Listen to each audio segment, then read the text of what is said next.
DGP prisons Hemant Kumar Lohia की उदेवाला में उनके दोस्त के घर पर हत्या होती है। उदेवाला में राकेश खजूरिया उनका दोस्त है। उनके घर पर हेमंत कुमार लोहिया, उनकी पत्नी अपने और उनके बेटे के साथ वो वहां पर रुके हुए थे। जब खबर ये आती है कि उनके ही पास काम कर रहे डोमेस्टिक हेल्प, जो 6 महीने से उनके साथ काम कर रहा था, यासिर, वो वहां से भाग निकलता है और पुलिस का शक जाता है यासिर के ऊपर कि हत्या उसी ने की है। बताया जा रहा है कि खाना खाने के बाद अपने कमरे में यासिर को वो पैर पर मरहम लगाने के लिए बुलाते हैं। ये डीजीपी दिलबाग सिंह की स्टेटमेंट है। उसके बाद जो है वो एक शार्प एज्ड वेपन से उनके ऊपर हमला करता है, हेमंत कुमार लोहिया के ऊपर, और उसके बाद एक पिल्लो को आग लगा के उनके ऊपर फेंकता है। बॉडी के ऊपर कहा गया कि स्टैब वुंड्स हैं और साथ ही में बर्न के निशान भी है। लेकिन इस हत्याकांड के बाद एक आतंकी संगठन पीपल्स एंटी फेसिस्ट फोर्स ने ये दावा किया, ये रिस्पॉन्सिबिलिटी क्लेम की, जिम्मेदारी ली कि यह हत्या इस आतंकी संगठन ने करवाई है। हालांकि इसको लेकर डीजीपी दिलबाग सिंह ने शुरुआत में ही जब स्टेटमेंट दी तो ये कह दिया था कि साथ ही में शुरुआत में ये कह दिया था कि ये जो आतंकी संगठन है ये अक्सर जो है वो रिस्पॉन्सिबिलिटी क्लेम करने की कोशिश करते हैं, क्रेडिट लेना चाहते हैं। कोई भी वाकया अगर होता है, इसमें अभी तक कोई आतंकी एंगल जो है, टेरर एंगल नहीं निकल कर नहीं आया है, लेकिन जब इन्वेस्टिगेशन होगी तो उसे भी प्रोब किया जाएगा। शुरुआत में मैंने राकेश खजूरिया मेंशन किया, माफ कीजिएगा, राजीव खजूरिया उनका दोस्त है जिनका घर उदेवाला में है जहां पर यह हत्या हुई। साथ ही में आपको बता दें कि फिलहाल जो प्राइम सस्पेक्ट बताया जा रहा था इस मामले में यासिर, उसे तो गिरफ्तार किया गया कानाचक से और इंटेरोगेशन चल रही थी। एडीजीपी जम्मू मुकेश सिंह ने ट्वीट करके ये कहा है कि यासिर को इंटेरोगेट किया जा रहा है। अभी तक इस मामले में कोई टेरर एंगल सामने नहीं आया। साथ ही में ये भी कहा गया कि यासिर जो भी कहानी बता रहा है उस कहानी को कोरॉबरेट किया जा रहा है फील्ड इन्वेस्टिगेशन के साथ, और साथ ही में इंटेरोगेशन अक्यूज्ड की चल रही है। इस मामले में प्राइम अक्यूज्ड यासिर को बताया गया जिस समय ये हत्या हुई, हत्या के बाद यासिर जो है उस घर से भाग निकला।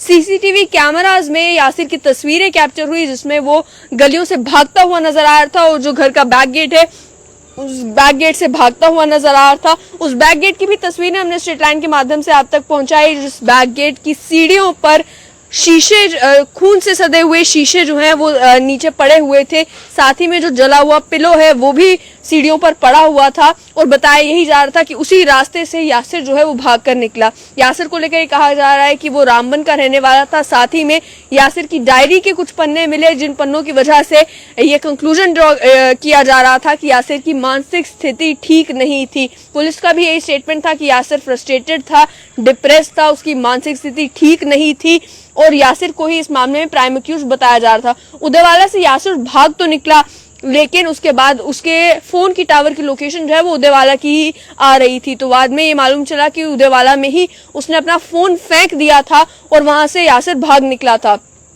कानाचक के इलाके में यासिर को गिरफ्तार किया गया, पुलिस इंटेरोगेशन कर रही है, लेकिन पुलिस ने ये क्लियर कर दिया है, एडीजीपी जम्मू मुकेश सिंह ने ये क्लियर कर दिया है कि अभी तक इसमें कोई टेरर एंगल निकलकर नहीं आया है। जो आतंकी संगठन पीपल्स एंटी फेसिस्ट फोर्स, जो लश्कर तोयबा का एफिलिएट बताया जा रहा है, इस पूरे हत्याकांड की रिस्पॉन्सिबिलिटी क्लेम कर रहा था और ये कह रहा था कि हत्या उसने करवाई, उस संगठन ने करवाई है।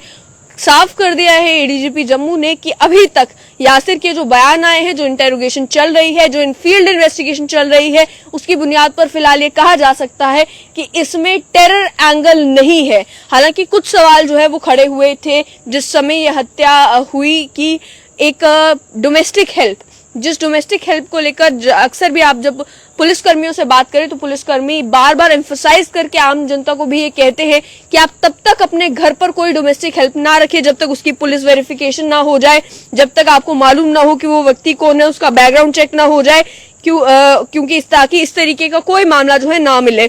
ऐसे में एक पुलिस के डीजीपी रैंक के ऑफिसर के पास 6 महीने से काम कर रहा यासिर मानसिक तौर पर ठीक नहीं था, उसके बावजूद भी वो 6 महीने से वहां पर काम कर रहा था। क्या उसका कोई वेरिफिकेशन नहीं हुआ? क्या उसकी कोई पुलिस वेरिफिकेशन नहीं हुई? क्या मालूम नहीं किया गया कि यासिर की मानसिक स्थिति क्या है? हालांकि ये भी बताया जा रहा है कि पहले यासिर जो है एक सीनियर आईएएस ऑफिसर के साथ भी कुछ सालों तक काम करता रहा है। उसके बाद जो है वो डीजीपी प्रिजन्स हेमंत लोहिया के साथ काम करने के लिए चला गया और किस तरीके से जो है किसी को मालूम नहीं चला कि यासिर की स्थिति क्या है, क्या कोई पुलिस वेरिफिकेशन हुई, क्या कोई वेरिफिकेशन हुई। और प्राइवेट हेल्पर के तौर पर जो है वो यासिर डीजीपी प्रिजन हेमंत कुमार लोहिया के साथ काम कर रहा था। अभी उसकी इंटेरोगेशन चल रही है और उस मामले में इन्वेस्टिगेशन भी हो रही है। ये मालूम नहीं चल पा रहा कि आखिर मर्डर अगर हुआ है तो मर्डर का मोटिव क्या है, क्या कारण है जिस कारण से ये मर्डर हुआ है। यासिर जिस समय भाग निकला उस समय शक की सारी निगाहें जो है वो यासिर के ऊपर थी। इसी के चलते उन्हें जो है उसे जो है वो कानाचक के इलाके से गिरफ्तार भी किया गया। लेकिन फिलहाल पुलिस का साफ तौर पर यही कहना है कि इसे आतंकी संगठनों के साथ जोड़कर ना देखा जाए, इसे एक आतंकी वारदात के तौर पर देखा ना जाए। इसका टेरर एंगल जो है फिलहाल कोई भी उभर कर नहीं आया है। लेकिन इसमें भी डीजीपी दिलबाग सिंह ने जब स्टेटमेंट दी थी तो ये साफ कर दिया था कि अगर इन्वेस्टिगेशन के दौरान कोई टेरर एंगल निकल कर आता है तो उसे भी प्रोब जरूर किया जाएगा।